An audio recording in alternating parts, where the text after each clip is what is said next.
కాకినాడ జిల్లా కిర్లంపూడి మండలం వీరవరం తోట గాంధీ ఇంటి ఆవరణలో సోమవారం రాత్రి ఏర్పాటు చేసిన సమావేశంలో కిర్లంపూడి ఎంపీపీ తోట రవి, జడ్పీటీసీ తోట సత్యవతమ్మ, వారి కుమారుడు గాంధీలు భారీ అనుచర గణంతో టీడీపీ రాష్ట్ర ఉపాధ్యక్షుడు జ్యోతుల నెహ్రూ, జిల్లా పార్టీ అధ్యక్షుడు జ్యోతుల నవీన్ కుమార్ ఆధ్వర్యంలో వీరవరం గ్రామంలో ఇంకా తమ అనుసర గణంతో పాటు తెలుగుదేశం పార్టీ తీర్థం పుచ్చుకున్నారు. వీరికి జ్యోతుల నెహ్రూ తెలుగుదేశం పార్టీ కండువాలు కప్పి సాదరంగా పార్టీలోకి ఆహ్వానించారు.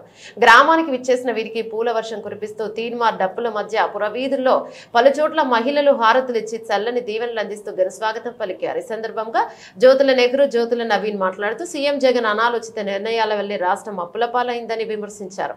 రాష్ట్రాన్ని అభివృద్ధి చేయడానికి కంకణం కట్టుకుని జతకట్టిన టీడీపీ జనసేన కూటమిని గెలిపించాలని వారు కోరారు. పార్టీలో చేరిన ప్రతి ఒక్కరికి తగిన ప్రాధాన్యత కల్పిస్తామన్నారు.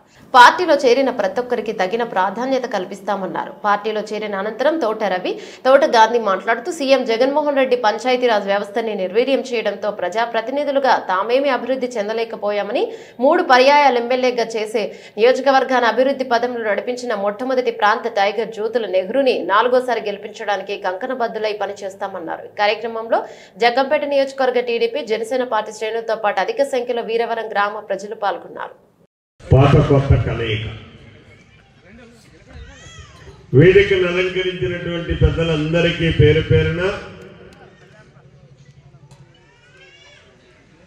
మాతో కథలొచ్చి అపూర్వమైనటువంటి స్వాగతాన్ని ఇచ్చి మేము మీ అన్నంటూ ఉన్నాం, మీరు ముందుకు నడండి అని చెప్పి చక్కని మనోధైర్యాన్ని ఇచ్చినటువంటి ఈ వేదిక మీద ముందున్నటువంటి ప్రియ మిత్రులందరికీ కూడా పేరు పేరున నా హృదయపూర్వకమైనటువంటి ధన్యవాదాలు తెలియజేసుకుంటున్నాను. పత్రికా సోదరులకి, మీడియా సోదరులకి నా ప్రత్యేక ధన్యవాదాలు. అందరూ అన్ని మాటలు మాట్లాడారు. ఈరోజు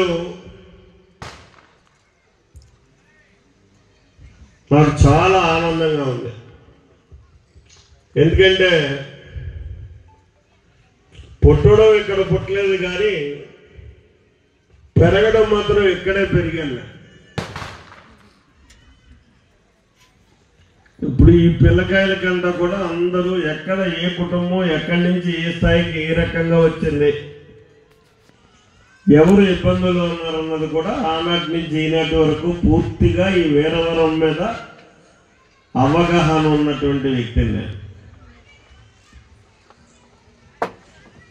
అయితే గత 5 సంవత్సరాలుగా నేను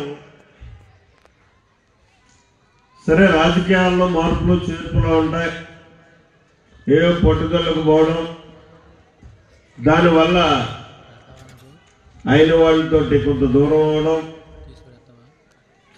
ఆయన ఒకటి మాత్రం మర్చిపోలేండి, ఇందాక నవీన్ అన్నాడు, ఈ ఊరు 2 వర్గాలు, ఆ 2 వర్గాల్లో పేర్లు ఎందుకు కానీ అప్పుడు ఇప్పుడు ఎప్పుడు కూడా ఆ వర్గం నాతోటే ఉంది, నాకే ఓట్లేసింది. అయితే నేను ఇక్కడికి వచ్చినప్పుడు మాత్రం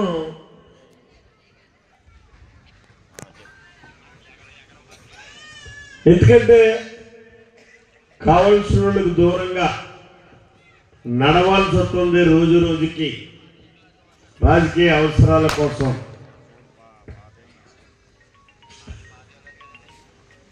అనుకుని ఇక్కడికి వచ్చిన ఇక్కడ నాతో వెన్నంటే నడిచిన వాళ్ళు మాత్రం ఆ వెలితిని మాత్రం ఎప్పుడు కూడా